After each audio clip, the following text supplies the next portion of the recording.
A very big hello to each and every one of you who are watching this video right now. Make mistake. Why some ideas survive and others die. So this is the book authored by Heath and Dan Heath from Stanford and Harvard.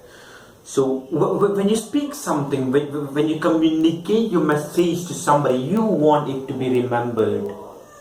You want the idea to stick with people forever and ever, unless you're lying all the time throughout your life.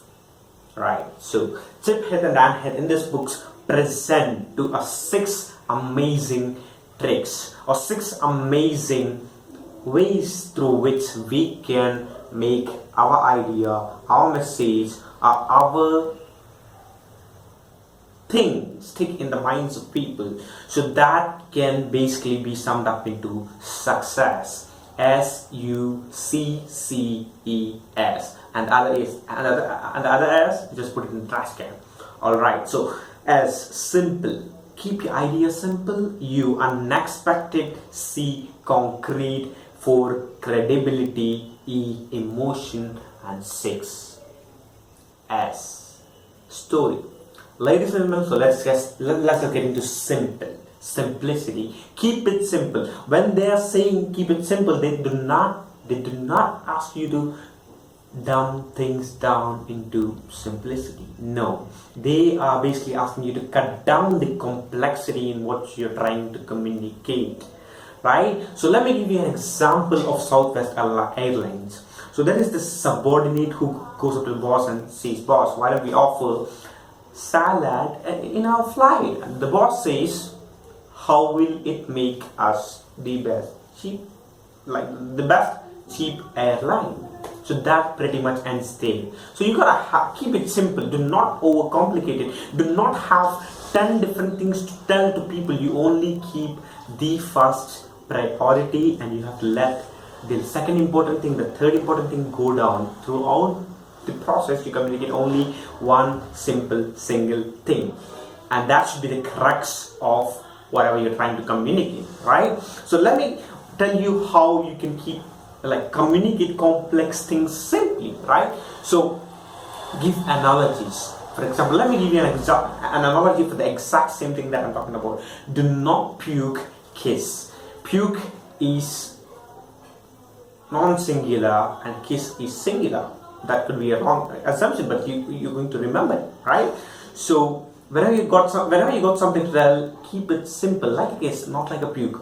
Puke, you put 10 different things out of your mouth. Kiss, it's a single thing, so make it a kiss, not a puke. Alright, so we're done with simplicity. Now let's get into unexpectedness. So another aspect that you can leverage is unexpectedness. Now imagine I come up to you right now with a glass of fruit salad and pour it on your face. How likely are you going to remember it for the rest of your life? Oh, very likely. Because you didn't see that coming, did you? You did not.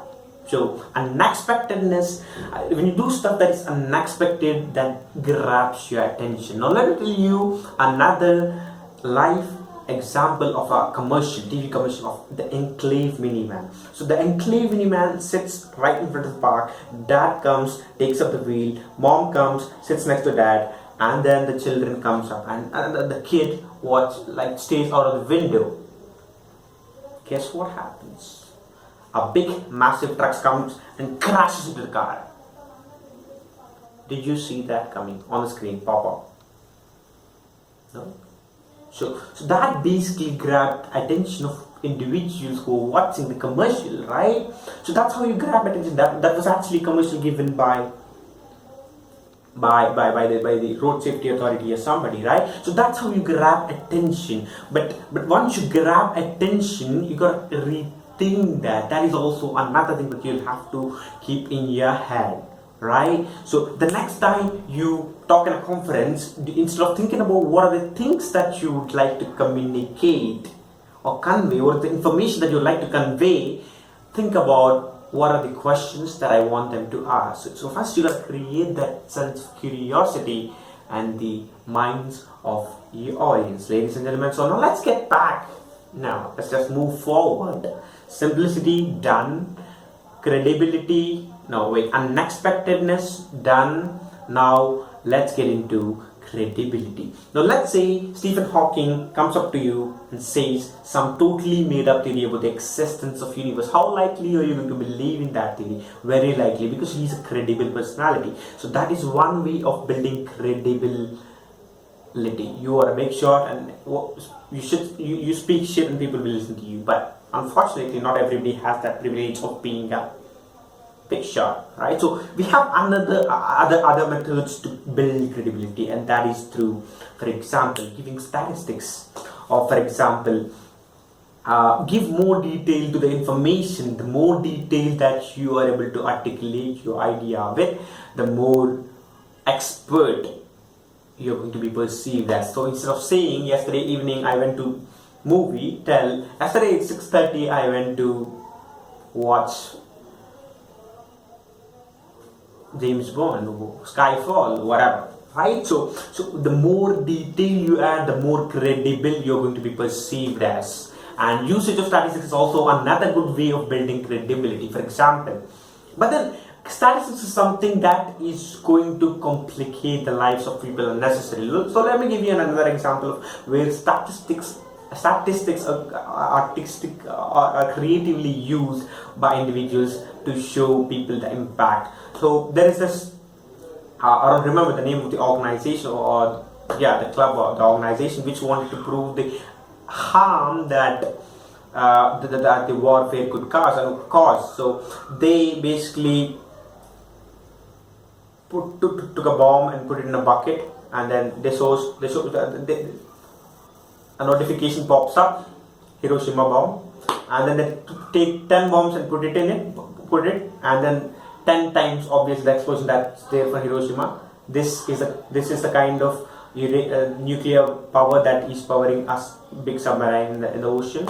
And then they put 5,000 bombs together, and then big blast, and that keeps firing and screen goes black.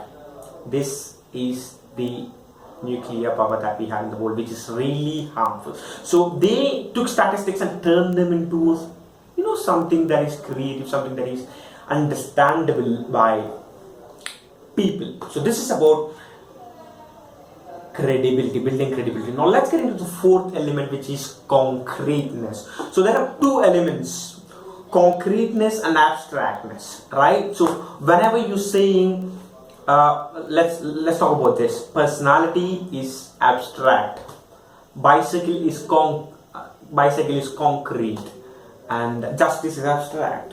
A V6 or a V8 engine is concrete, whereas a high performing engine is abstract, right? And so abstractness is the curse of people who have a lot of knowledge, or the curse of experts, right? So when you talk to a subject matter expert, they'll be speaking in complex jargon and stuff, but sadly the people who are watching, people who are looking at your talk, people who are listening to you do not understand. The common man do not understand the abstract stuff. You gotta communicate to them in a concrete way, in stuff that they can understand. So instead of telling there is 20 mg of magnesium in a banana, tell to them that it has 3 times more magnesium or manganese than apple. That way they're going to remember better. So that's about abstract versus concreteness. So we completed simplicity, unexpectedness, concreteness, and credibility.